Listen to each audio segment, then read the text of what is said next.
Good evening. How are you? Pretty good. How's it going? Good.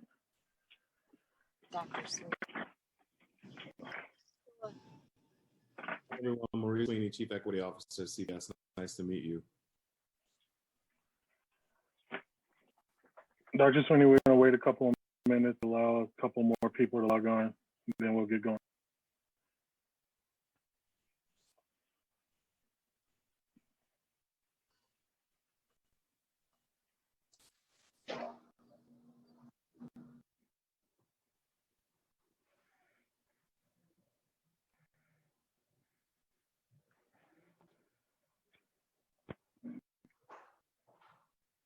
Hello, everyone. Good evening, Tina. How are you? Good. How are you? Hi, Tina. Hello.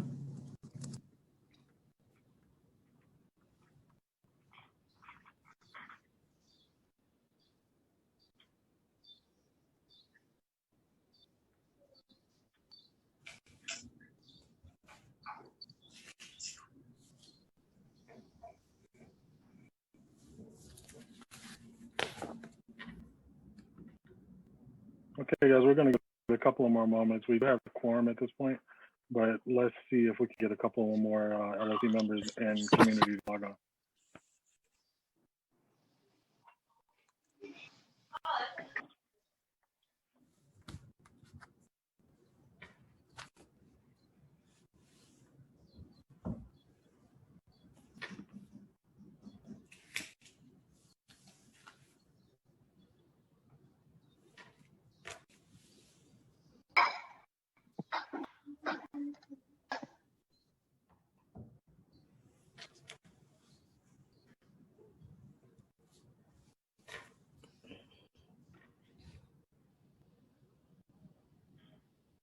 Okay, we'll go ahead and call the meeting to order if that's okay with everyone.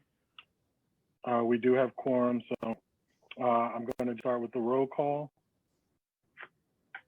And just before I call the roll call, I do want to introduce, or allow Dr. Sweeney to introduce himself. Hello, everybody. Good evening. My name is Maurice Sweeney, Chief Equity Officer here in Chicago Public Schools.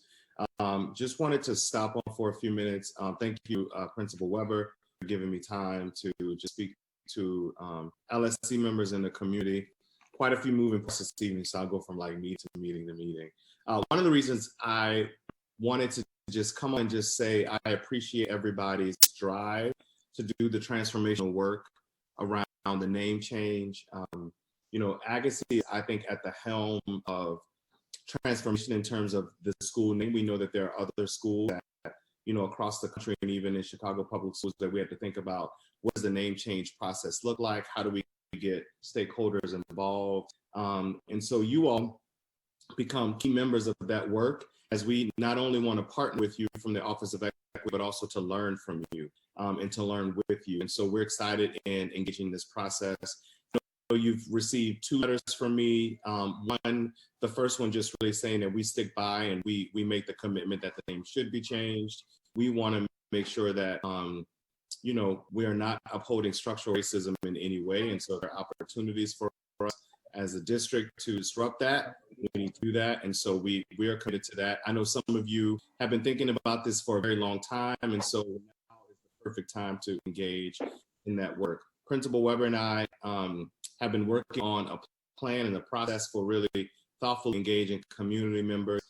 She'll talk more about in detail about what the plan is. I know you received a PowerPoint that has some of the major components that, and she'll probably be more explicit about things that we've been talking about. We really want to make sure that we listen to multiple stakeholders. And I think a critical part of this plan for us from the Office of Equity is always asking the question of, yes, the name needs to be changed, but who gets to decide? And how do we make sure that it goes through an equitable process? And how do we make sure that a new selection of a name honors the values and commitments of all stakeholders across race, across class, across gender expression and identity. That's a part of what the community forums are all about. And definitely at the core of this is around student agency. I know each of you have seen the way young people have been rallying around transformational work in Chicago public schools around quite a few policies.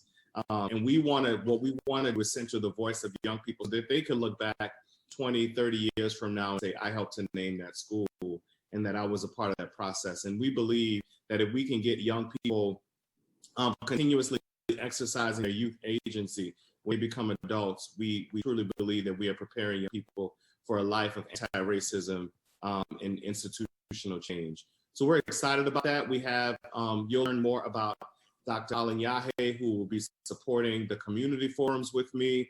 I just look forward to engaging in the process. But I really just wanted to come and say, I'm hearing this thing with you. I'm definitely committed. I'm open to questions. And I'm always open to, like, if you want to email me and you just want to know more. And, I know times are high right now. And so I want to make sure that we as an Office of Equity are responsive. So definitely reach out. Thank you, Principal Weber. I know we talk a lot. I visited some student classrooms over the last few days.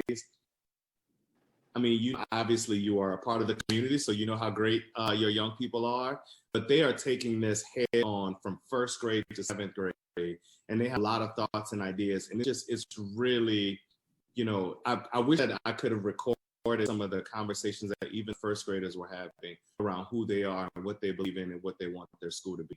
So please complete the value survey. That's going to help anchor the community forum conversations. Because at the end, we want to make sure that whatever name that we choose and that we present to the board is about, a collective voice of people who are in the community. So looking forward to that.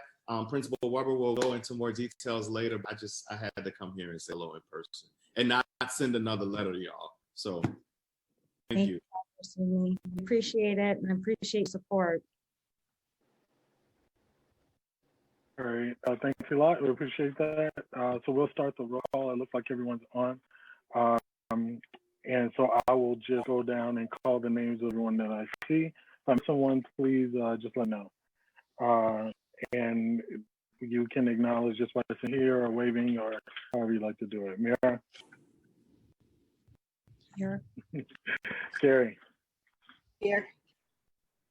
Nick Hall? Here. David?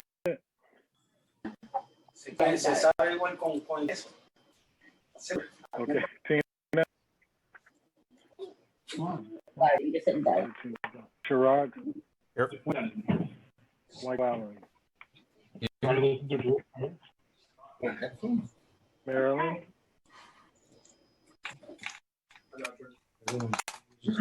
Tina's having some connection issues, it seems like, but we're here for you, Tina. Jackie? Oh Alex? my gosh. Sorry. Yep. I'm here. Alex. One moment. Okay. Hey, Oliver. Yes. I'm sorry. I've dropped off twice now, having some connection issues. So I missed whatever the first few minutes of what Dr. Sweeney said and what 2 minutes ago. Yeah. So sorry. Okay. Well, you and I can touch base if we need to, so that we can fill in the minutes. Is there anyone not present? I know Sarah sent a message that she was running late. Yeah, she's the only one as of now that has not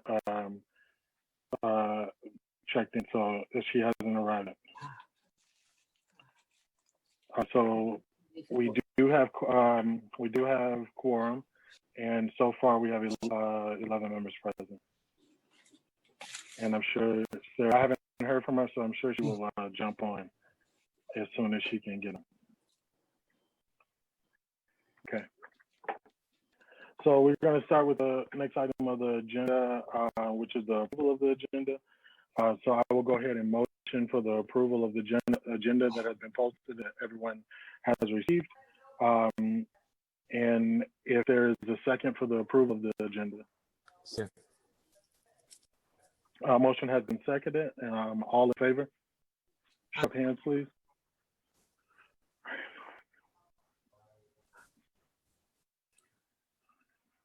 Lost you again, Tina. And Alex, I can't see if you could just give me an aye or nay. Aye, or yeah. All right, Tina, we're approving the agenda. Oh my gosh. Okay. I don't know who first or second, but Thank you. Second. That's Chirac what we seconded needed. it. Yeah, Chirac seconded, and it is approved unanimously. Don't worry, Tina, this is being recorded, so we'll be able to fill in the gaps. anyone Oliver- mentioned on the agenda, I think the wrong minutes called out for approval. Oh, I see. I haven't cut it out, but I'll correct that. Okay. Oliver, any chance you could enable the chat, please? Or if you can't, maybe give host to Mira or somebody else Yeah. who can get it enabled. It would help for this smooth functioning here.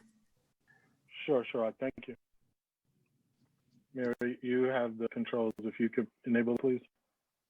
I was not able to on the last meeting. I'm trying. I don't know where it is. I'm trying. Okay, I'll continue to go. Thank you, Sharon. So the agenda was approved unanimously. So we'll move to the next item of the agenda as Mira tries to figure the chat piece out. And as I mentioned on your agenda, it does state the July 2020 meeting. So I will motion an addendum to item 4 on the agenda to replace July 2020, August 2020 LSC meeting. Is there a second for that motion? Second. Terry has seconded the motion. All in favor to amending the line item 4 to read the LSC approves the minutes from the August 2020 meeting. All in favor. Motion passes unanimously. I am not finding how to enable the comments. I am trying. Okay. So now, if we can please, I will motion to approve the minutes for the August 2020 meeting. Is there a second to approve the minutes? I'll second. Nick has seconded the motion to approve the minutes for the August 2020 meeting. All in favor?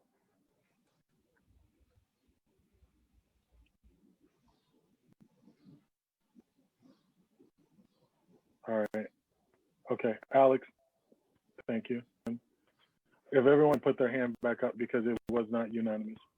1, 2, 3, 4, 5, 6, 4. All opposed? 4 opposed. And all abstained.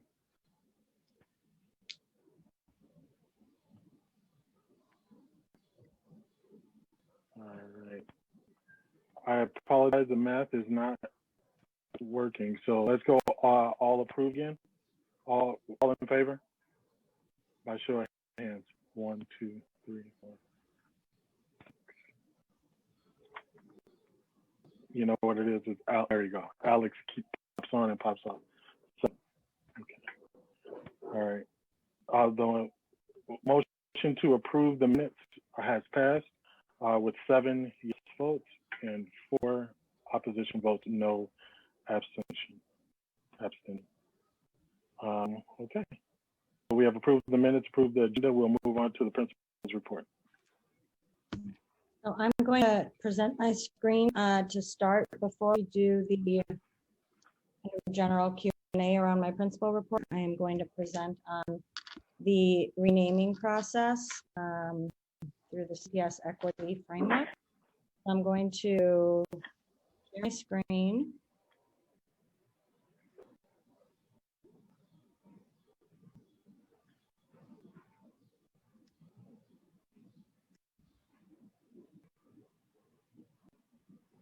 Okay, so the process that Dr. Sweeney referenced and that I'm going to present tonight is a student-driven process and a democratic process, which will help to lift voices of those most impacted within our community and keep our students at the forefront of the process.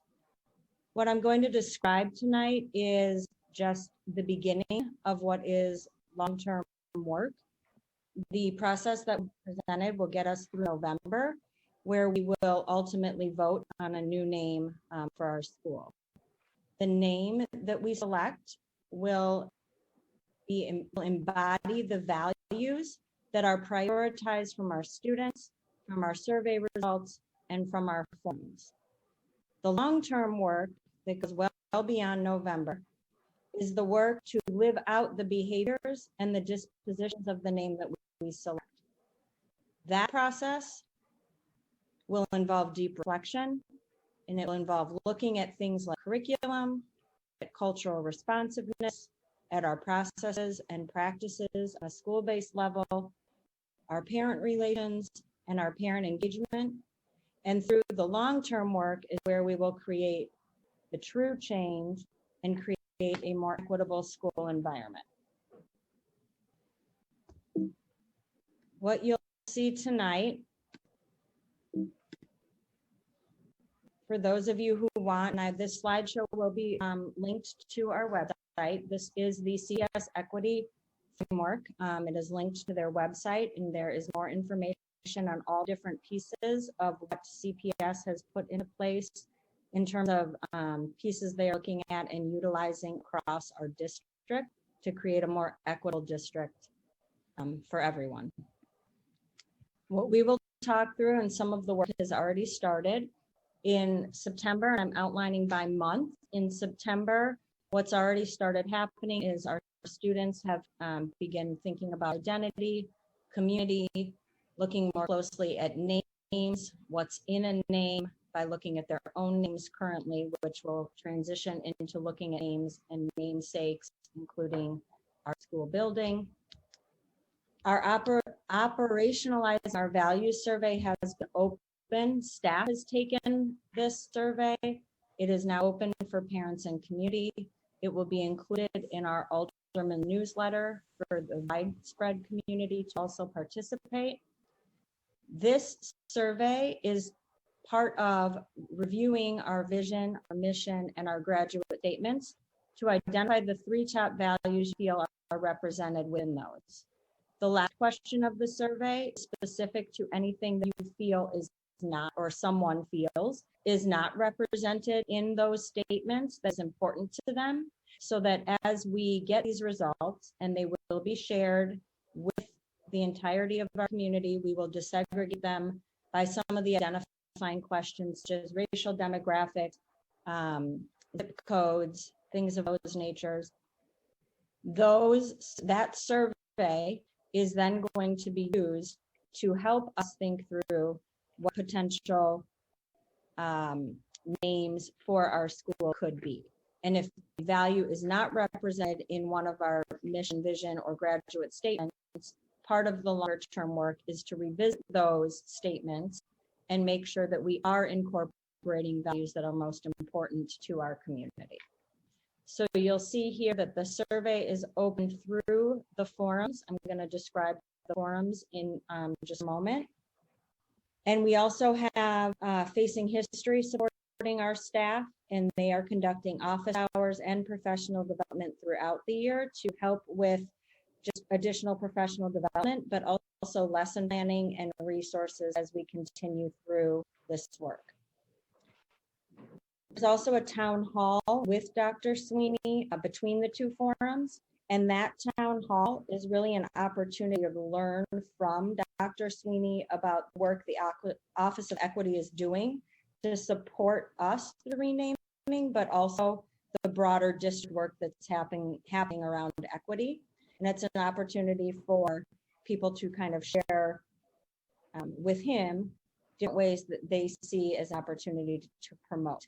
That registration information will be forthcoming. We have a couple meetings here coming up to further operationalize that. And then you'll see also throughout this month, myself, Ms. McNally, Dr. Sweeney, we're doing read alouds with classrooms and staff to support the work, to start conversations and do some of those pieces together. Once the surveys close, once we start the forums, which I'll go into, the survey is open through the 2nd forum. At the forums, you'll see one is next Wednesday, the 23rd at 4 o'clock, and one is the following Wednesday at 6 p.m. We have two different times so that people with various schedules can either attend one or the other, hopefully. There will be a link to register for those forums ahead of time. And the forums will start as a large group, but we will have breakout rooms for small group sessions. Those, the entirety of the forum will be moderated and facilitated by Dr. Carol Ayanla and Dr. Sweeney himself. And so more to come on both of those. But what will happen in those forums is speakers will have an opportunity to share the values that resonated with them from the statements that we currently have, as well as any values that an individual feels are not represented and why they feel they're important to be represented in a name that we choose for moving forward. So once those surveys close and the forms are done, all of that information is going to be compiled and shared with our entire community, including our students. Once we've done that, our students will begin to identify and think through potential names for our school. At the October 7th meeting, students will be selected to present, most likely in a recorded fashion, although some may be able to make an LSC meeting live. There'll be opportunities for them to do this in different ways. They will be selected to share out on how the process has felt for them until that point. So what does the month of September been like? What have they learned? Where are they at? What are questions they have? And we will get to hear from our students themselves. Come kind of closer to the middle of October, the students' homerooms, and I say homeroom because it may end up being that I've talked a lot to our kindergarten and first grade class teachers. It may be that for K1 students may not come up with a specific name, but will be part of the process in thinking about that. But homerooms will nominate one name per homeroom to put forward with information describing why that name was selected, what values that we've been speaking about from our survey results are represented in that name, and why that particular homeroom feels it's a name that should make the discussion. Students will also record a video speaking about the name they put forward, and that recording will be shared in a virtual presentation that the entire student body will be able to view, that also parents and community will be able to view. That obviously will have to be done with parental permission for any student that does select to be part of the presentation component. No student will be forced to participate in a presentation. Students will be selected at a classroom level, and that will be uploaded and available for the entire community to view. So then what will happen is after that has gone live and people have had a chance to hear and see the names that are being presented, there will be an online survey, again, for the entire school community, students, staff, parents. The aldermen will also be sharing with our neighborhood community to vote on which name the individual taking the survey feels would be a good name for our school moving forward. The very first week of November, that survey will close and the top 3 names will be shared with our entire community. In addition, our staff, because of just the time of professional development days, will be receiving or participating in the 3rd and 4th day of professional development with teaching tolerance. And that will be done on one of the days where that is not a student attendance day. The following week at our November 12th LSC meeting, it is our students will present those final 3 names, and again, the how and the why those names resonate and why they were selected. And the LSC's charge is then to prioritize those 3 names in rank order, 1st, 2nd, and 3rd, again, with the why for that rationale. And at that point, myself and Oliver as LSC chair will have to submit those names. There's a formal process where we submit those names to the Chicago Board of Education, who then vote on the final determination of which of the 3 names will be selected for our school. That should happen in winter season. So throughout the process, updates will be shared with our entire community. Students will be part of sharing those updates and talking and speaking about their experiences.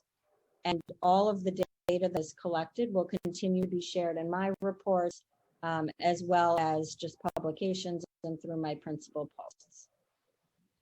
So I am going to exit the screen share now.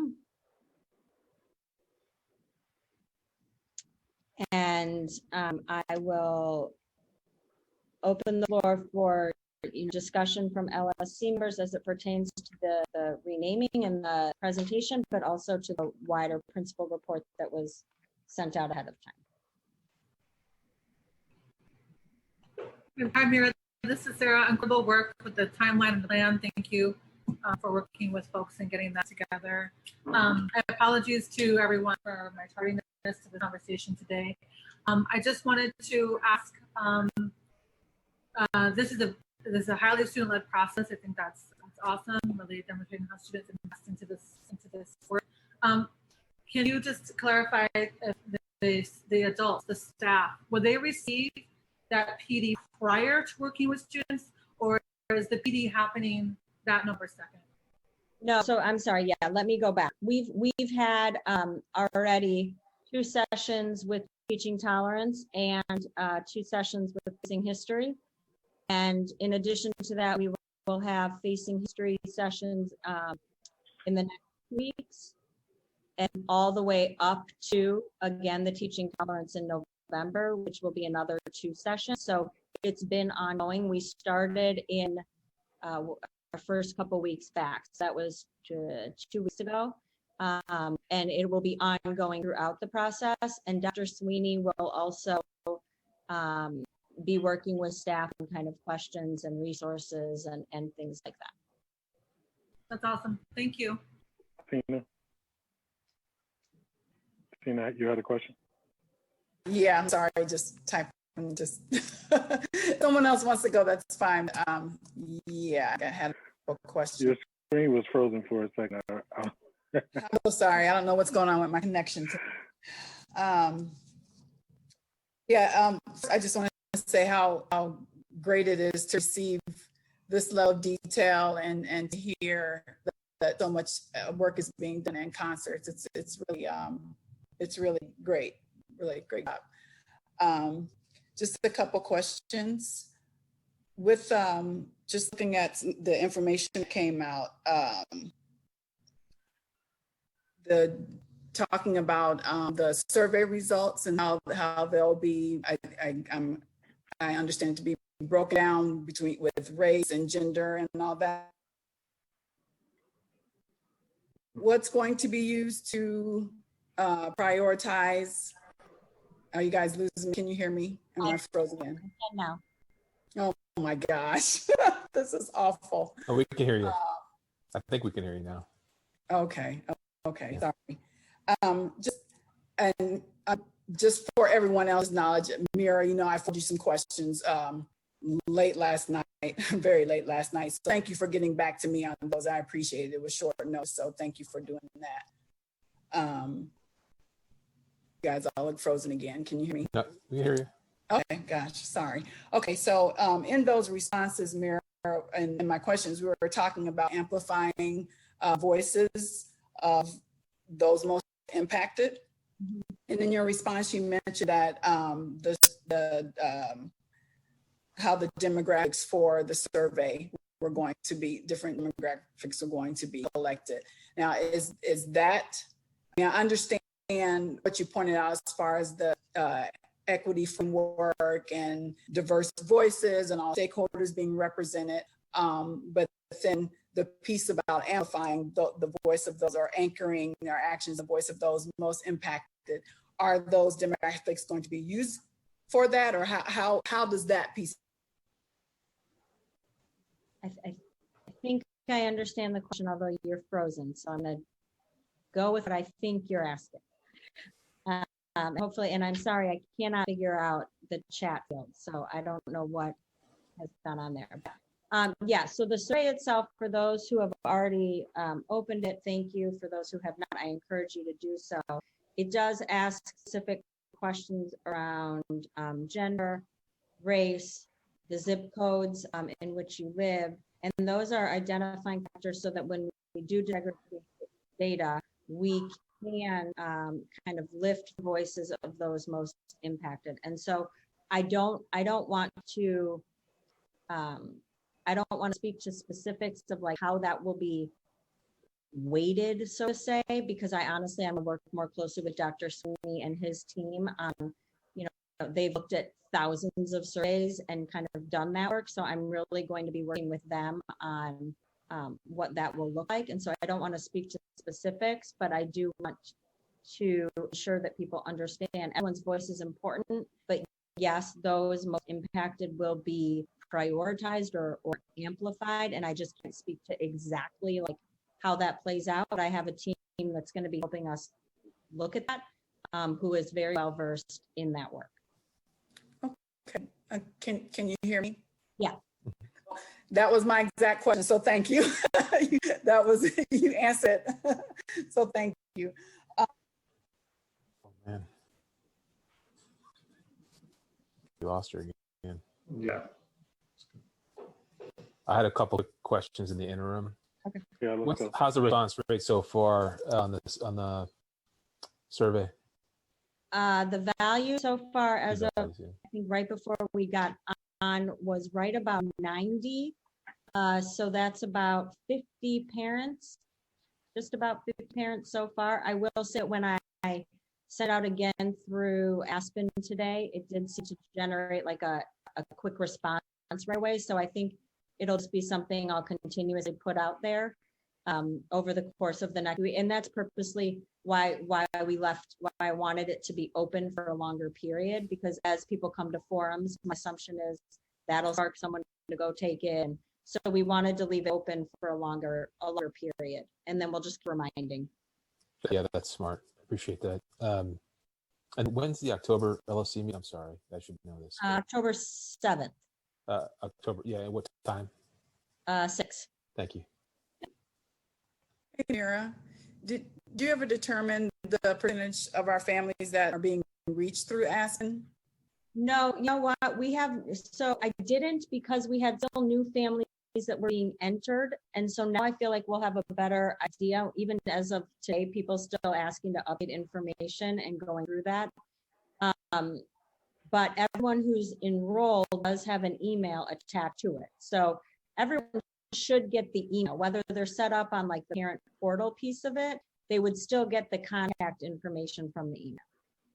Okay, so anyone enrolled does email. Okay, great. One question I had about the forums. I know there's registration ahead of time. Is the expectation that people attend only one forum, or you can come to both if you want, or what's the process there? You know, I don't think that we solidified that. I would think probably one, just in terms of like equity of voice. And the reason we're doing the registration ahead of time is make sure that we have a platform that will be able to allow for everyone to be on one time and to do the breakout rooms. So I don't want to misspeak. My assumption is that we'll probably say come to one, but I will clarify that with Maurice and his team again in a kind of our follow-up as we're firming up those details. Sorry, I wrote this in the chat, but the email you sent out about to families just a general, it was sent this morning, I think. Yeah. The link, Agassiz school, it's misspelled, and I think it's. Oh, it's not. Okay, thank you. Yeah. Thank you. More questions on the principal report? I do have questions about the rest of the principal report, but I didn't want to, if there are questions about the renaming process, I didn't want to interrupt that. Is that good, Mary? Can he ask questions outside of the rest of the report? Okay. on the just going back to the Agassiz assistance program. Yeah. Is that up and running? And then how much money has been spent at this point?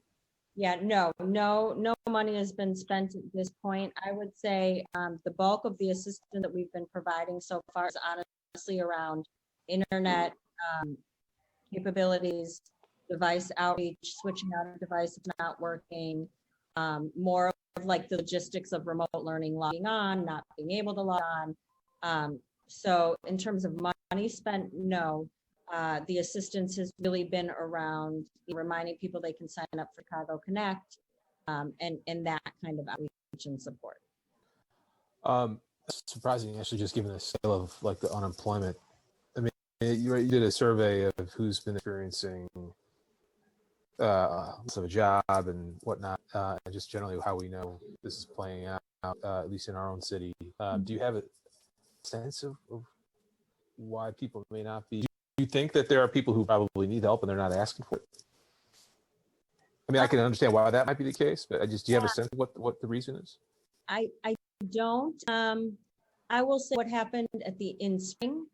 What happened most is that families were reaching out to their direct teacher because that was kind of the comfort level and the familiarity, and potentially that since we've just started, there is that level of comfort. I don't know that to be a fact. It's just a hypothesis. It could also be that people are just trying to figure out remote learning right now, and like as they stabilize there and they get some procedures, maybe the ask will come after. I'm not totally sure. Well, I appreciate the work you've done to set this up, and we don't want to force help on people either, of course. But I just know what I know about how people don't even access public assistance program, either because they're embarrassed to or because they don't know it exists. You've seen that? Maybe putting the word out somehow, and Yeah, I think I can certainly put something out in my next post and through Aspen as well. I think that's a really great idea. I will say from some of the families, even around like discussing Chicago Connect, there is a level of like, I don't really know if I should do that, if I qualify for that. So I think you're probably right. There's some reticence as well. But I continuing to share that it's available for people is a good thing. Great. And then just on the budget, first of all, I want to really thank you, applaud you for the way that you're showing the comparisons in non-staff expenditures from last fiscal year to this fiscal year. It just gives us a really good understanding of like how much the non-staff budget is changed. In this case, it's obviously grown quite a bit. So one question is related to that, but then in like specific categories and just tracking then the expenses month to month, so we know like how much is actually, in terms of at least what we've budgeted or we expected to spend this year, like what's sort of remaining. So it's just really insightful, very helpful, and really helpful for planning. So thank you for it's not easy work. It takes a lot of time, so it's appreciated.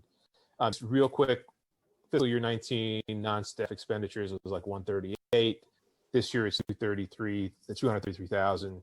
Just real quick to just explain the growth there, and do you expect the next fiscal year to be more in line with fiscal year 19? Last year we put a lot of money into technology, which I think the state we are in is not a surprise to many. We also had put money aside last year for software that comes, like instructional software and things that we would need that historically we haven't put as much money into. So I think those are two big buckets.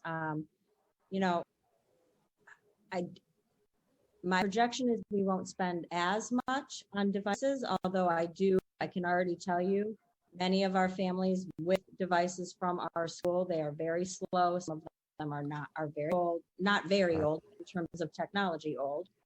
So I do think that we are going to end up incurring costs on replacement, upgrading, things of that nature. And honestly, some of the tools that we are using that we hadn't invested in before, our staff, now given it's been 2 weeks, but our staff have actually found very helpful, and the students like being able to keep an online portfolio and the online kind of data gathering that we've been able to do. So you know, I think even going back in an in-person model, some of those pieces of the software will be important for us to maintain. So I don't think we'll have some of the same front expenditures, but I do think we will continue to incur renewals and upgrades. Thank you.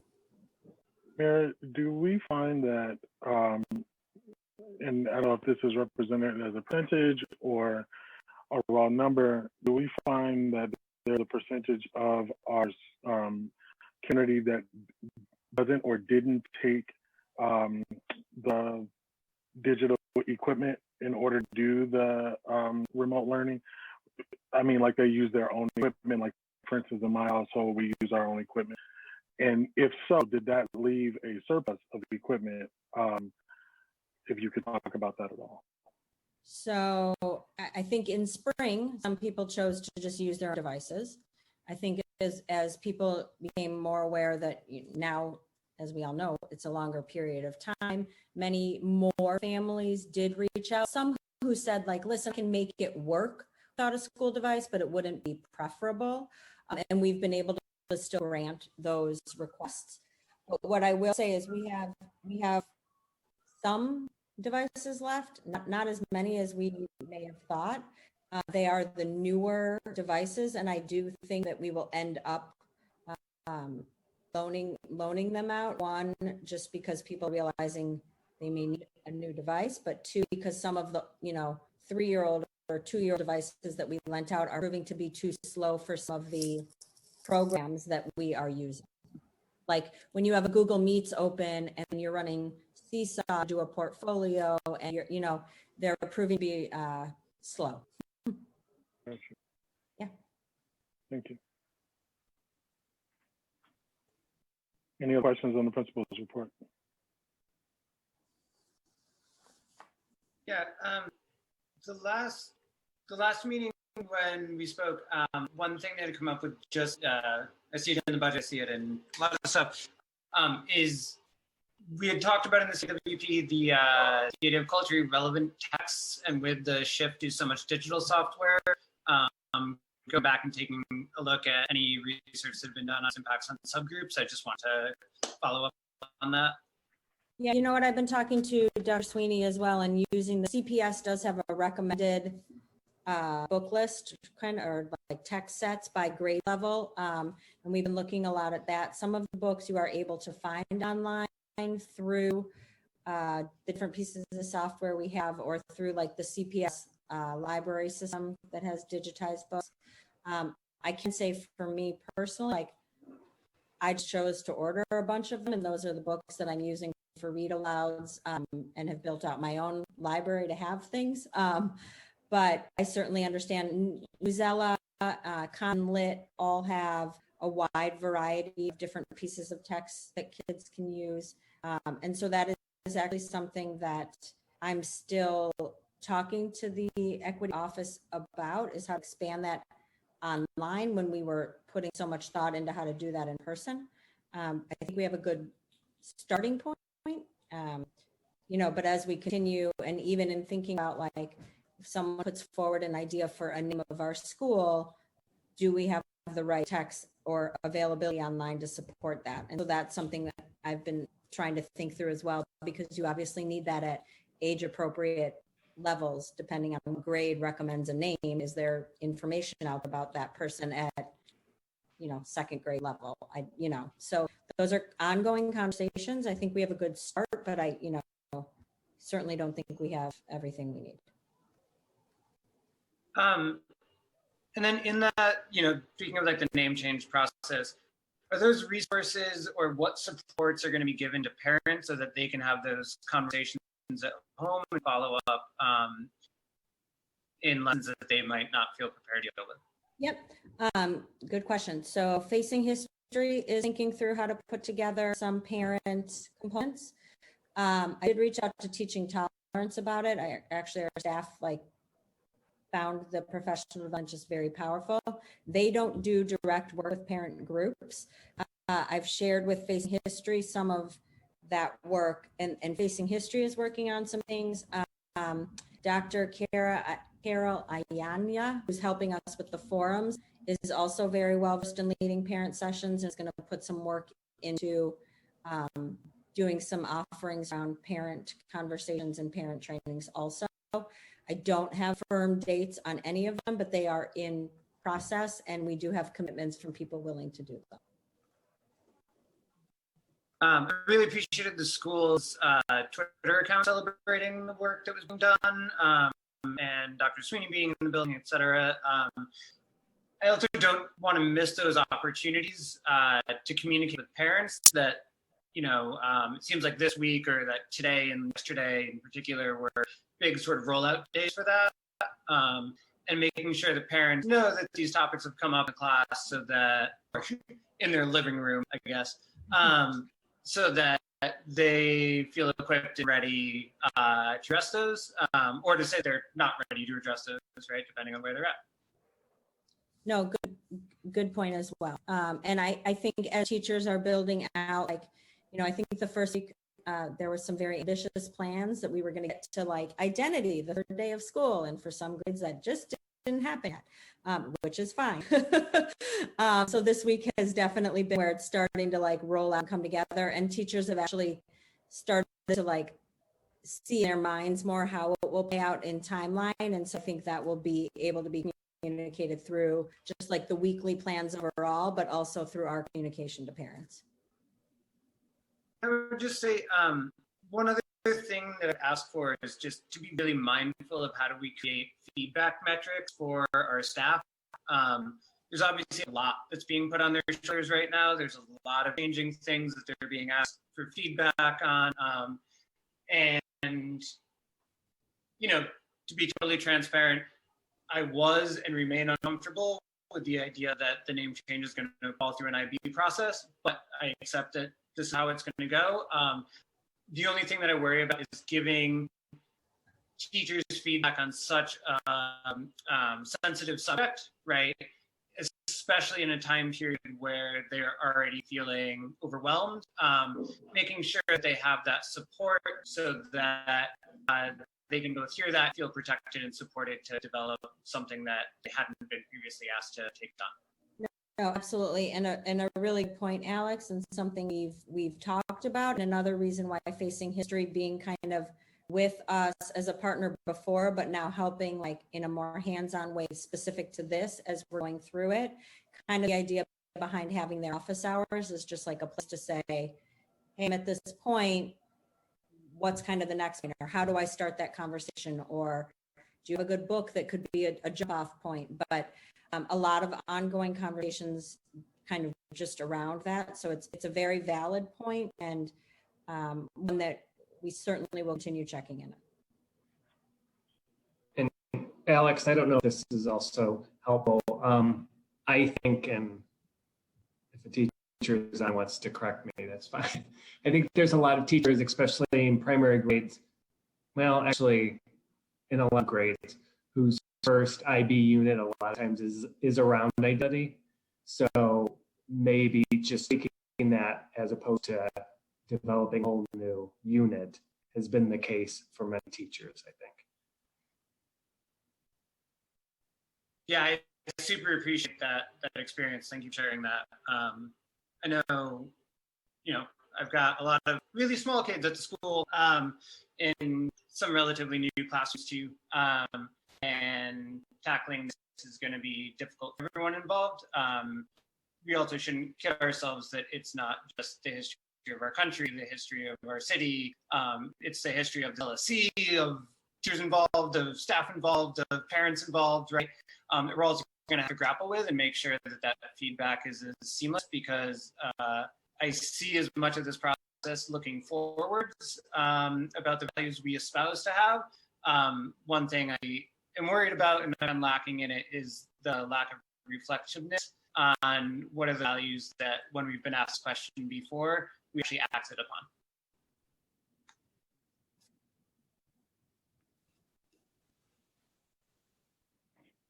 More questions on the principal report? I think Jen has her hand up. Tina? Okay, thanks. Just a couple questions. first, I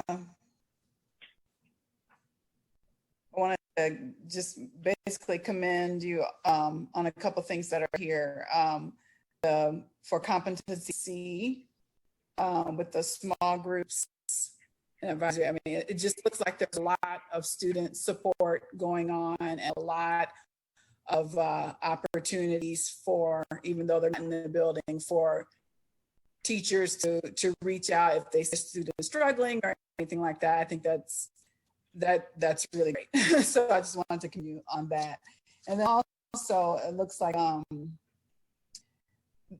want to say with the website, of course, the remote learning was terrifying, but I have to say, anytime I went to look for something on the website, it was easy to find. And I think it was a smart idea to have it centralized the way it is, the website being the information hub. So that was super helpful. And just Agassiz in 7th grade. So she has 3 teachers, and I just want to say they've been really doing a fantastic job. I like what I'm hearing from her room. I like that she's staying busy while I work. So it's probably the biggest challenge is technology, but that we'll work that out. That's just me. But I just want to commend you and the teachers for what you guys have done. It's really been making the best of a very frightening situation. Except that. I just want to second that. Yeah, definitely. That means a lot to them. We've worked incredibly hard. It shows, because you hear a lot of nightmares from other schools, parents from other schools. And so I honestly can say that I haven't experienced that. With the numbers for attendance that you have here, I think it says, 96% or something like that. Was that based on teachers taking attendance, or was that based on something else? No, so this is a very involved conversation, but it's based on teacher attendance. Okay. But there's a whole lot of discussion around just attendance in general. Student shows up and is in class, we are saying that is present. We are not penalizing if they are not able to be online for the entirety of the day, if they need to stop off for a bit and come back. So if they're there, they're there. And we are just kind of working with families where they're at. The attendance is the rate by the end of the day. So if a student has been late, but they come, they are counted as present. Okay. And for those families where the staff is doing outreach for those who have not been logging in or whatever, is there a top 2 or 3 issues that you typically find, or is it just kind of all over the map? Or some of it has been devices and just being able to get on, okay. and having to work through that. But the majority, some has just been regular in person. Like we had a doctor's appointment. Great, just like regular. We'll just write it down. It's, Okay.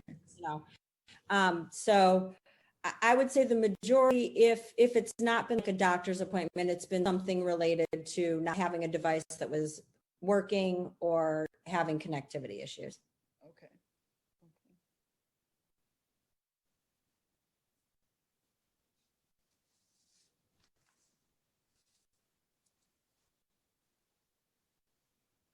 More questions on the principal's report?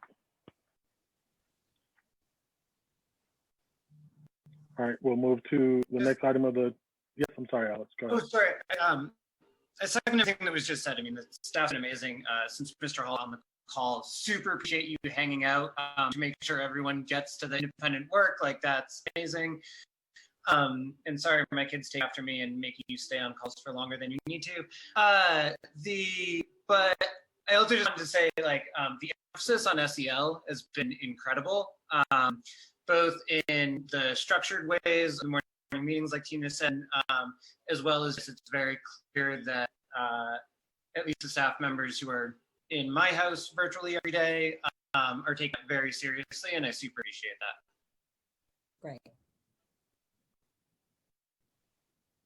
Really All right, sad. well, And some of the staff is teaching from school. It's really sad walking in their rooms and they're like bouncing around like full of energy. And there's no, like you walk in the room and you're used to seeing the kids bouncing around with energy too. And I don't see that. I don't see that part, but they're energetic. Mara, has households with multiple kids in multiple grades presented any sort of challenge? And if so, are we offering any additional support, or how are we handling that? The biggest challenge has been the speed of the Wi-Fi. When multiple devices been in a home. That's been honestly the biggest challenge. There has been, a couple families where it's just the distractibility of having many people that we know of. But the majority has been around just so many devices going at once and pulling the data. So with that said, would you say that was an opportunity for a family to take advantage of the Chicago Connected, even if they already have internet, so that they can separate the kids off on their own bandwidth? Yeah, and that's been interesting. Some families didn't realize that if they had their own internet, they could still, go to the Chicago Connect as an option. So some of it has been identifying that for them. It's also been like, here are other ways to maximize your bandwidth, right? Like don't have multiple tabs open, and just like kind of troubleshooting that too, where, when you're one person in a house or in an office, you think like, oh, I always make fun of Miss McNally for having 20 tabs open, but like, when you close them, it actually does help. And now I find myself doing the same thing, but it's just, sometimes those little things have helped, but for families with multiple devices and just multiple kids, it's been a little more challenge. But I do think like what staff has been really good at is, if you drop off, the work, it's been posted ahead of time. You're not going to miss anything or be penalized. You can always jump back on later. Staff has really been taking just a very flexible approach. And I think that helps decrease the stress on the individual who are kind of having those issues as well.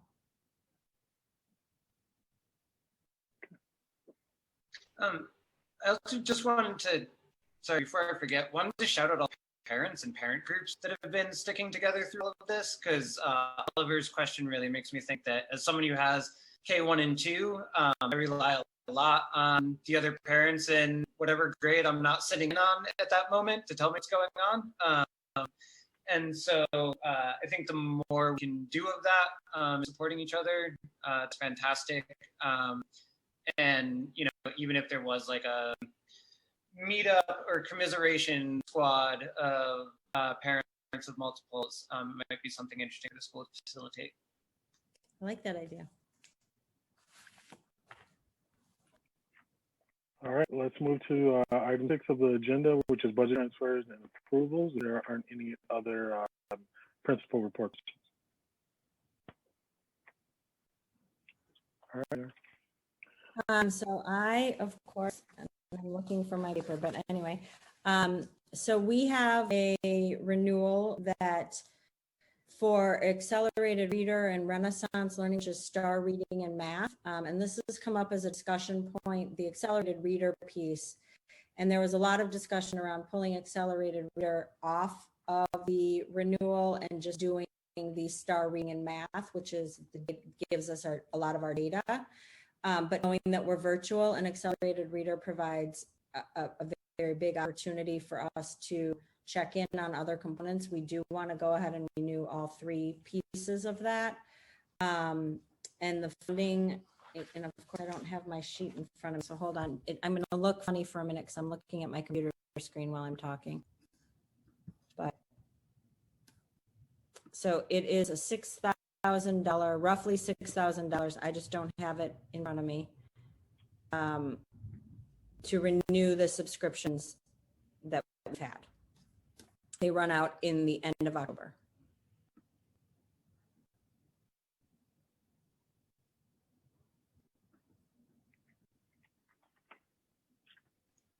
And Mara, just to clarify, that's coming from last year's student fees, right? Like leftover Yeah. student fees? Okay. Yeah, we didn't collect fees this year. So yes, they're from last year to finish out. That'll pretty much finish out the student fees from last year for the most part. And is that typically where we get the money? Because we renew it yearly. So is that usually from student fees every year? Yeah, we usually take it for student fees. Mhm.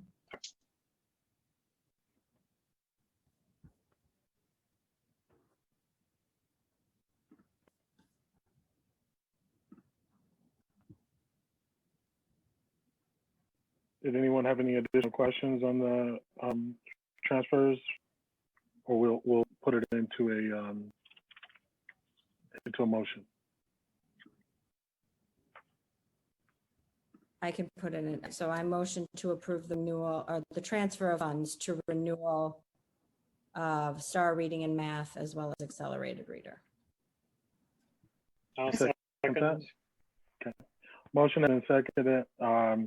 Is there any further discussion around the budget? The budget proposed, the mode proposed. Okay. All in favor?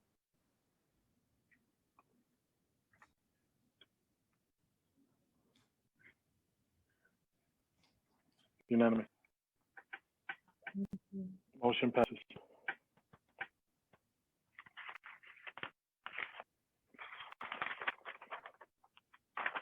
All right. Next item of the agenda is fundraising. Well, So fundraising. an update on fundraising, I should say. Yeah, so I can just speak to this a little bit. After our August LSC meeting, we did receive like just a ton of information when the decision was made to go fully remote around, remote learning handbooks for like the teaching components as well as principals or the administrative components. And during remote learning, CPS has basically said fundraising is on hold. So as of right now, although we did have great discussions and a lot of planning around,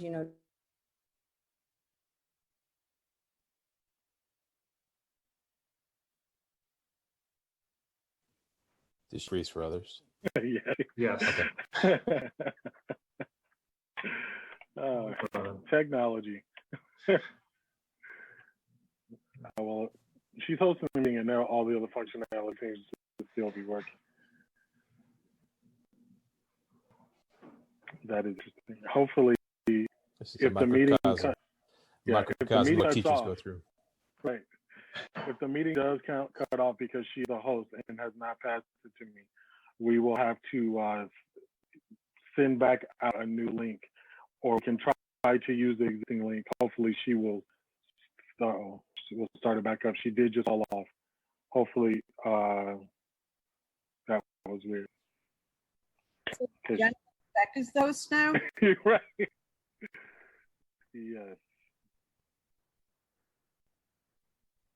And it's no longer being recorded. All right. I'm going to, if we could just wait one moment, I'm going to try to record it. Oh, she's on. Oh, she's back. Okay. freeze. You did. I didn't even know. I was talking to myself for a very long time. It was the mother of all freezes. I mean, that was pretty serious. And luckily, we recorded it, so we can all play it back later. Well, I didn't freeze to myself. I was just having my own conversation. So I don't know what I was saying then. Well, you said that you were just CPS explaining the fundraising situation. Oh, so CPS has basically said that during remote, during the period where we're remote, fundraising should be really on hold. How do you know? So like, I know at the last meeting, we talked about the boost-a-thon being a virtual dance-a-thon. Is that something that we can postpone? Because I know we had a date, right? Or is that just? We did. I believe that Patty has been in conversations with Booster-a-thon about the potential of, if we are given the go-ahead to do fundraising or do events, that we would be able to shift the date of the event. Okay. But the direction from CPS was really, there was no like end date. So I don't know if it's just going to be as long as we're remote, we don't do things, or if it's going to be even if we're hybrid. It was just kind of a statement of it's on hold. So, Okay.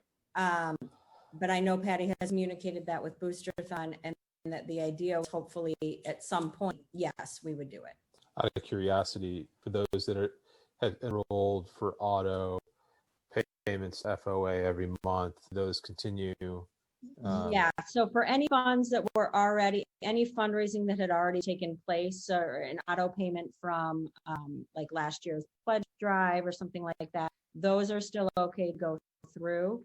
It's just no additional fundraising. So like you can still shop on Amazon Smile. I encourage everyone to do so. I think I donate a ton of money a month just from using the Amazon app. But those kinds of things, yes, it's just in terms of structuring like an event or like an ask right now.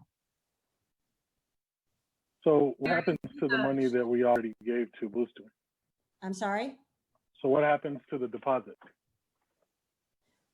I believe that from my understanding and from talking to Patty, that right now they have the deposit with the understanding that we're hopefully doing an event at some point this year.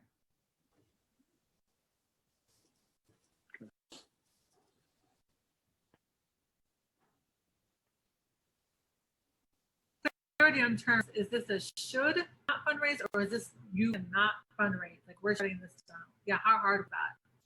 I should pull out the language. I did read it directly to them.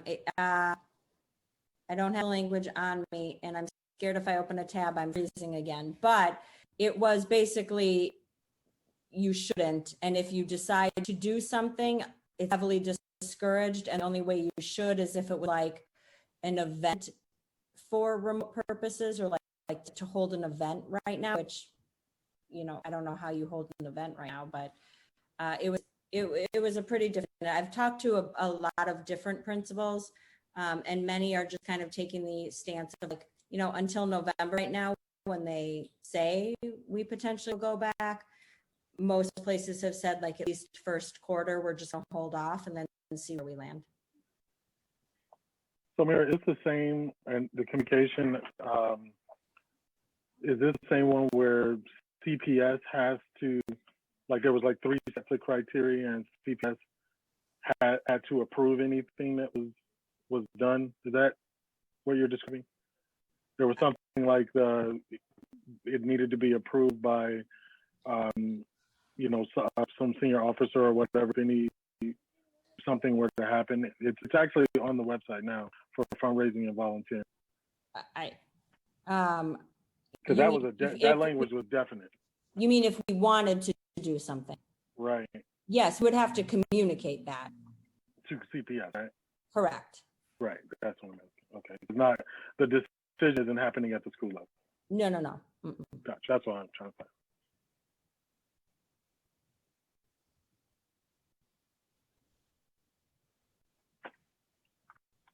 Any other questions on the status of fundraising?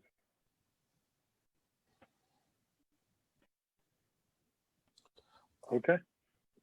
We will move to public participation. Well, can I, real quick, I'm sorry.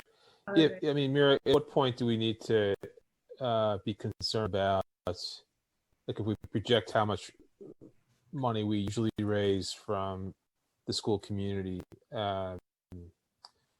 and now with the suspension and with everything else going on too, like how much do we need to start thinking about the loss of community fundraising this year, and how that might affect the budget this year?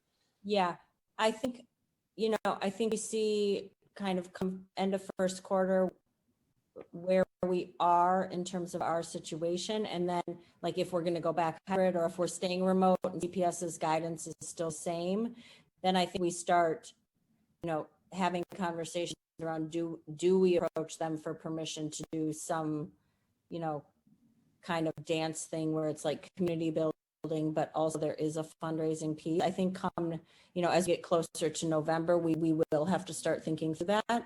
I think for the first, you know, quarter of the year, it was just decided to hold off. And as that comes closer to a close, we will have to decide, you know, if we want to ask for an allowance if we're in this situation, or if things change and it just goes back to being allowed. And then if it's not allowed, I guess it would be helpful to know maybe the next LSC meeting, like what are we projecting for fundraising this year, and how does that affect spending? And are we going to have to adjust where we're spending this year? I'm just writing it down, sorry. Yeah, that's okay. I second that. I was actually going to ask the same question, Shag. Just thinking about what are the projections impact, even putting that on the table to invite, our FOA representative to speak to that. Yeah, that's right. Yeah.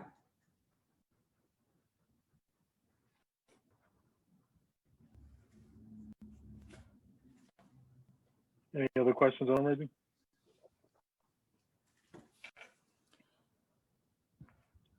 All right, we'll move to public participation. Okay, I'm going to look to that screen, and if I freeze, I'm sorry. Here I go. I'm trying. I'm going to write down the names. I just have to click on here and remember the order. Okay. So let me write them down quick. All right, while you're doing that, I'll read the public participation statement. Members of the public are welcome to make comments and ask questions, but must sign to participate. The public is called upon to speak in order they sign in. The public is kindly requested to limit their comments and questions to 3 minutes. Based on the comments and questions, the principal may address some concerns directly.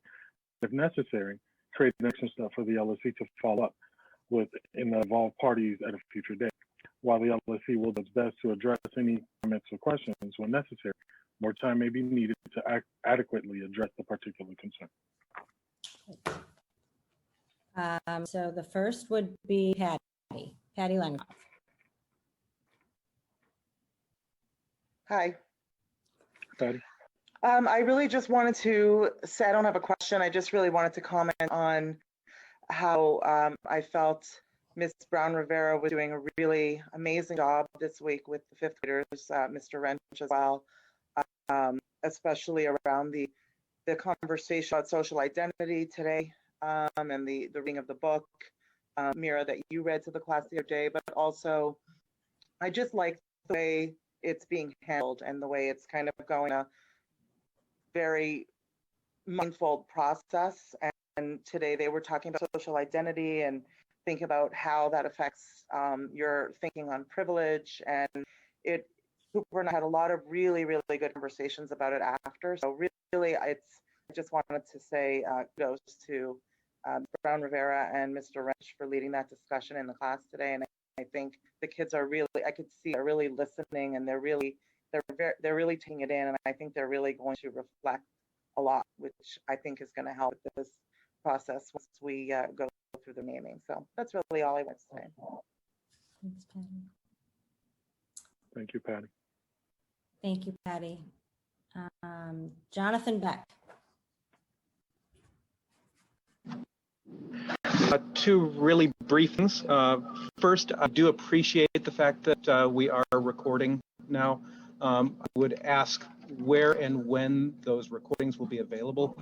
Just as a note, the recording I put up of last month's meeting on YouTube, we've had over 80 individual views on that, so there certainly does seem to be community interest in access to that. And then secondly, per the communication from the Illinois Attorney General's office to the LSC, it appears that the LSC is not in compliance in terms of the record of training for each and every LSC member on OMA and FOIA. And I would ask whether the LSC has a plan in place to bring themselves in compliance as per that letter.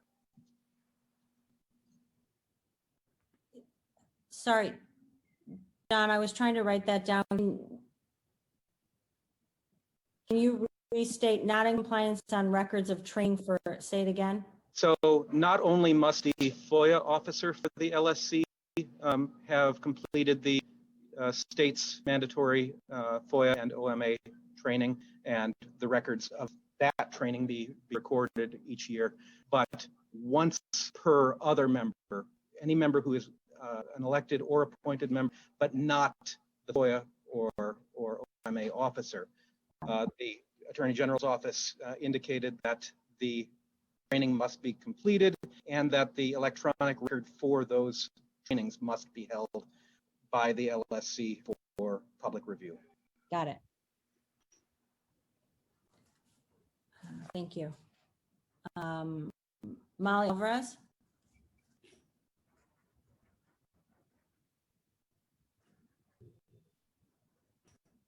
Hi, everyone. Can you hear me? Hi, Molly. Yep. Thank you so much.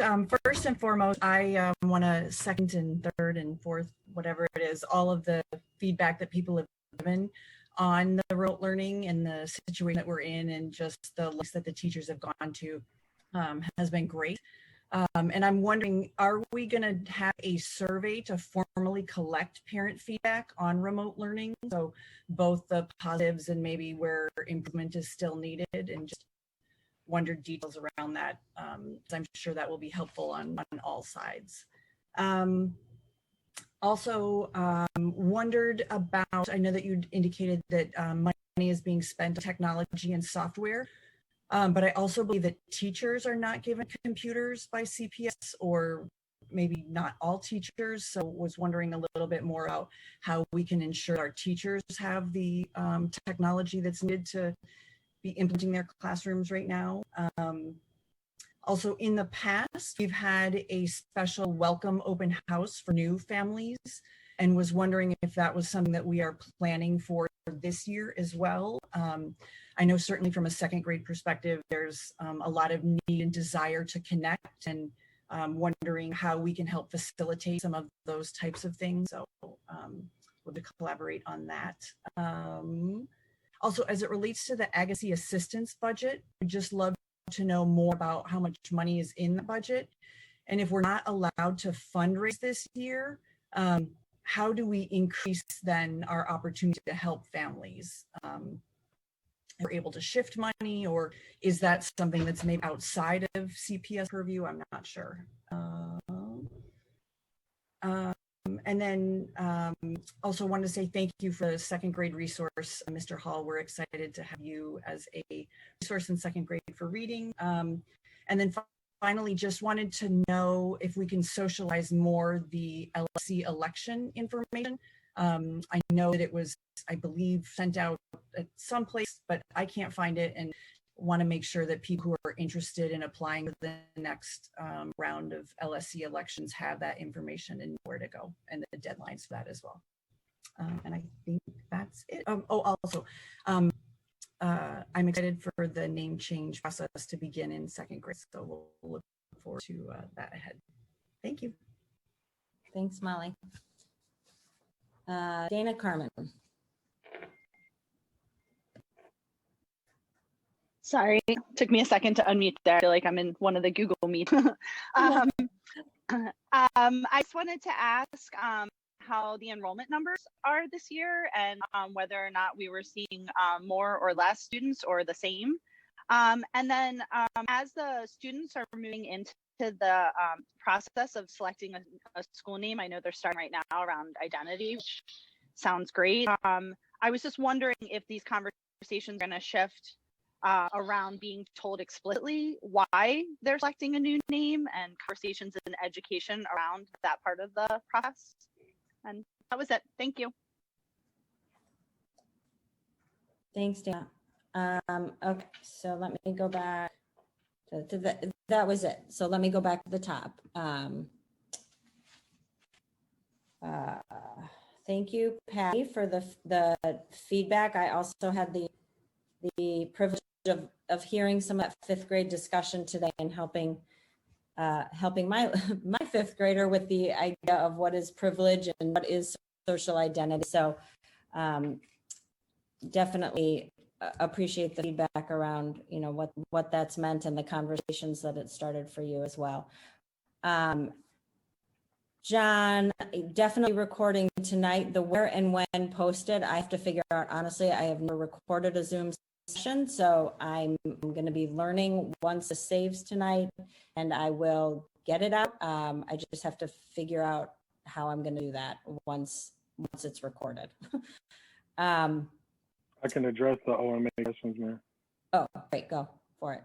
So, in conversation with the Attorney General's office, we did go through the OMA requirements as listed, as posted as part of the OMA.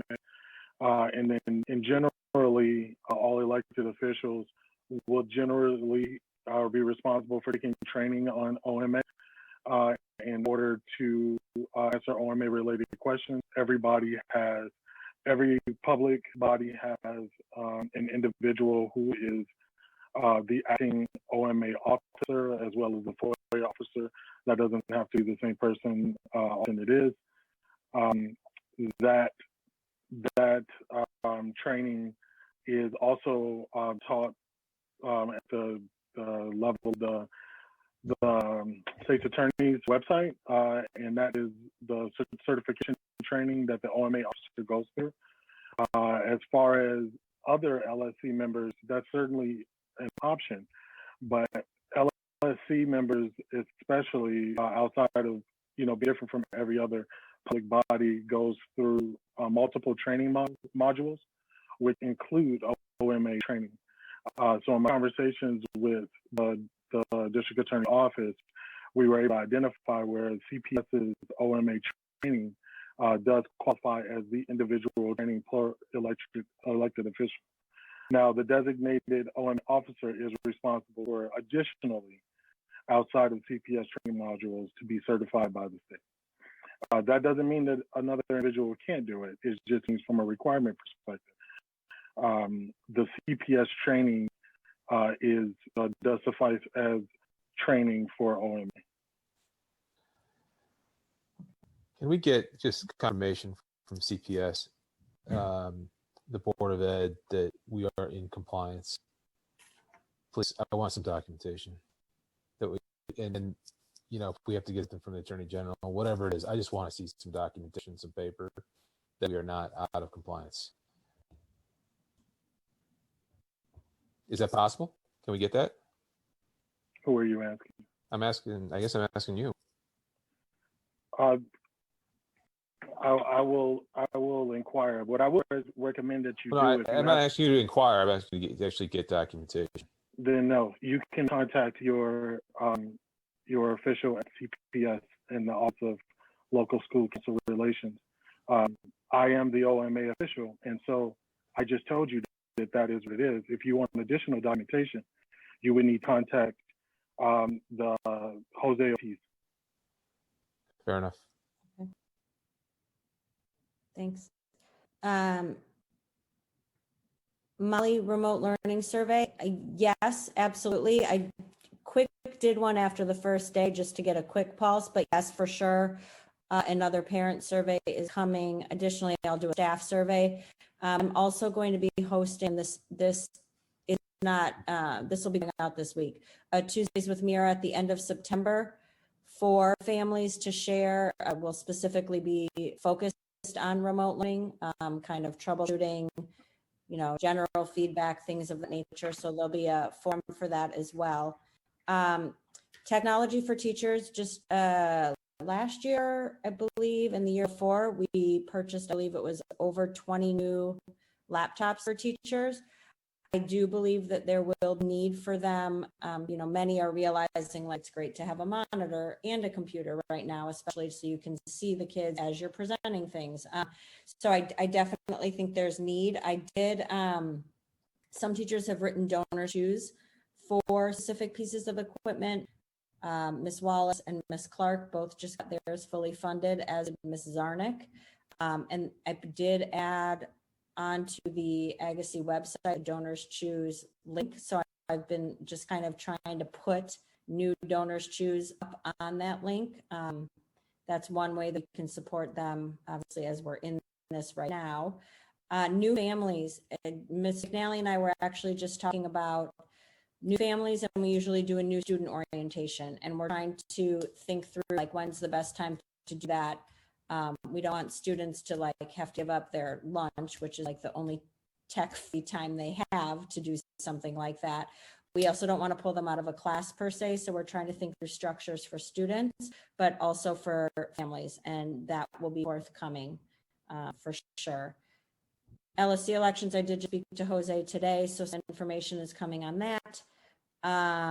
Dana, in terms of enrollment, we have had many families move to, some have chosen to go to private schools for the school year because it was in-person learning. Some have moved, many have moved to the suburbs, and an additional some have moved out of state. So enrollment is still a little bit in flux. And I don't have exact numbers on me, but we have seen, we have seen some movement for sure. And in terms of students being told explicitly about the name, yes. Once, so the idea kind of being, looking at identity, talking about your identity, what makes you special, looking at a name, what is the history behind your name, what is the meaning, what's the history behind names in general, and then from there moving specifically to the name of our school, the history of that, the meaning of that, and why that's being renamed. So that is forthcoming for sure. And I think that was it.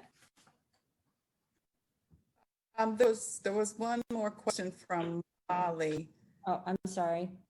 Oh, that's okay. There's one more question from Molly regarding, let me find it in my notes here. The budget for Agassiz family assistance. Oh, yeah, sorry.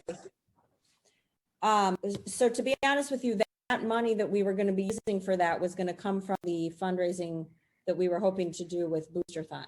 So the approvals of moving funds to assist will need to happen if we're going to be able to do any financial assistance in that way. And I haven't thought through the specifics of that. Some of it will depend on what the assistance is that people are needing, if that can be from a board funded line, or if we'll have to think about other opportunities. Sorry, I missed that one.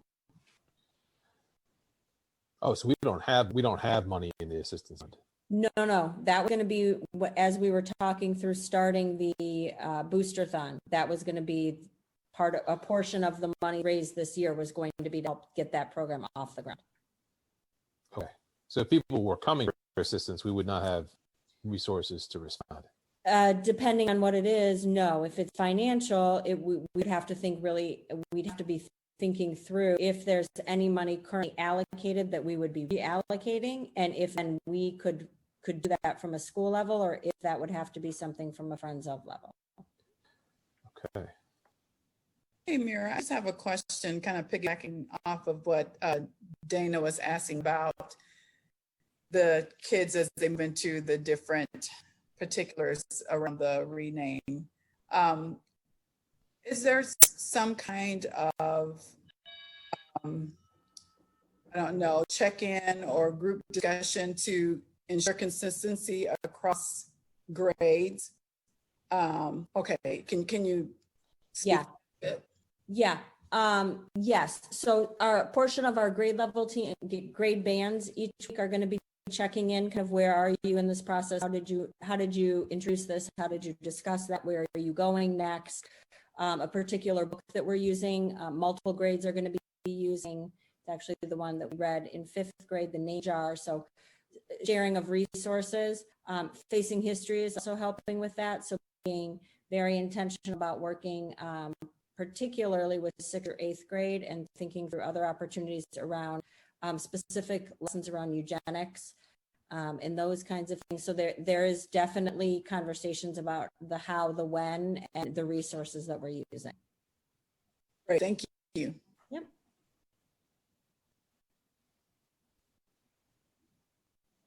All right. We'll move to the next item. Would you like to recap the action items, Ms. Smith?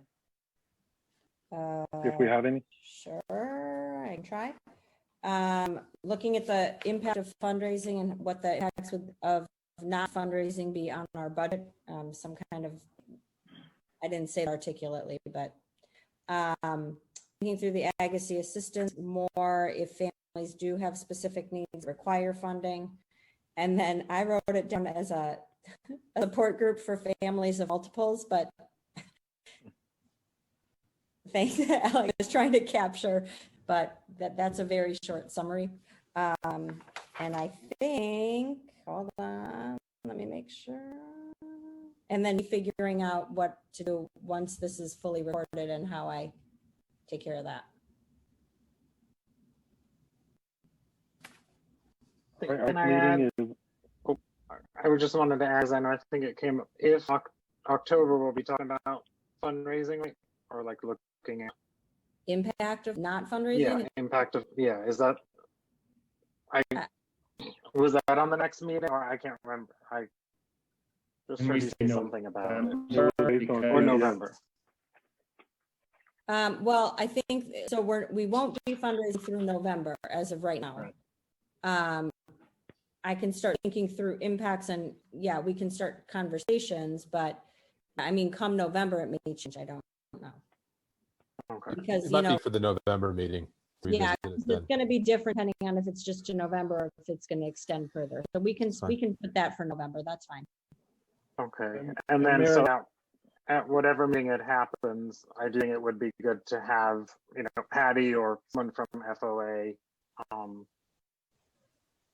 like they could present what we've done or what it would, you know, like what it looked like without fundraising, what it would look like with fundraising. If that makes sense, just kind of like based on recurring payments that are already coming in compared to if we were doing fundraising. Okay, I got you. kind of a general, yes, kind of where we're at, kind of a baseline we're at. Yeah, different scenarios. That they Okay. see.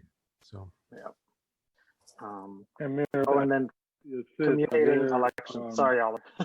Go ahead. No, go ahead. Go. Communicating election stuff. That was like one final.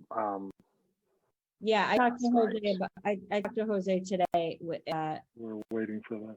LSC relations. So yeah, there's stuff coming that I'll be like the facilitator of information.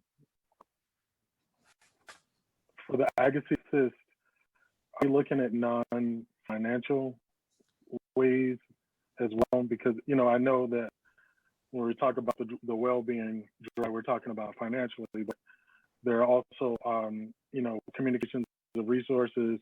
I know that personally I've forwarded, you know, multiple resources that are driven by the state.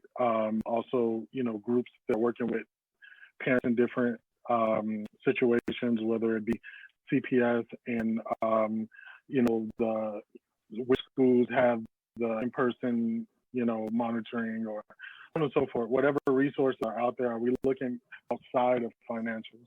Yeah, and what I would say is that yes, we definitely, and what I found so far is that those are kind of the resources people have been asking and needing. Right. If anyone has resources, like I would be happy to compile, like, you know, link that to a post or put that on our website. So if there are resources that, you know, other people are utilizing or know are available, can send to me. I will be happy to kind of compile and get those pieces of information out, because I do think that that's a large part of what's needed as well, for sure. Any other questions about action items?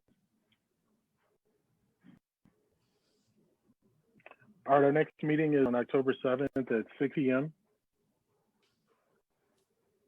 And I will take this moment to motion to adjourn our meeting. Just before you do that, Oliver, can I just take a quick moment of personal privilege? Go right ahead. Thanks. So I just want to take this moment to say goodbye. I just emailed Oliver and Mira, but I will be resigning from the LSC effective at the end of this meeting. My family has a unique opportunity to move back east to be closer to our family, to many of our kids' own relatives. And I don't know how long we're going to be around Chicago, but it most likely will happen before Thanksgiving. So didn't want to leave it to chance that I wouldn't get a chance to say goodbye.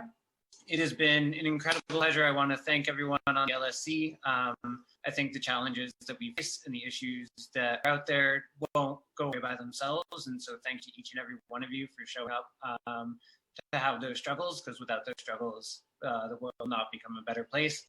And lastly, I just want to say that, you know, in this time, and I'm going to try and keep a nice separation of shul and state here, but at the end of this month is Yom Kippur, and it is the reason why I actually converted to Judaism. There's this beautiful practice of a community not only praying, confessing together, both for the things that they've done intentionally and the things that they've done unintentionally by being complicit in them. And I think that as we enter into this moment of coming back to school, as we enter into this moment of reflection on the values of our community, there is this incredible opportunity for us to not only have that reflection, that collective agreement that we can do better. And so with that, thank you all. It's been a pleasure. Thank you, Alex. Thank you, Alex. It's a pleasure. Good luck. Thank you, Alex. And I swear I'm going to have to see those little cute faces of yours before you all go. You mean the kids? Yes, sorry, yes. Yeah. Alex, I see your face. I mean your cute little children, yes. Thank you, Shag. All right, guys. Thanks a lot, Alex. Again, meeting October 7th, 2020 at 6 p.m. Motion is to adjourn the meeting. Is there a second? Motion has been seconded. All in favor? Motion is unanimous. Thank you very much. How are you guys doing those thumbs up? Thanks a lot, guys. Thank you.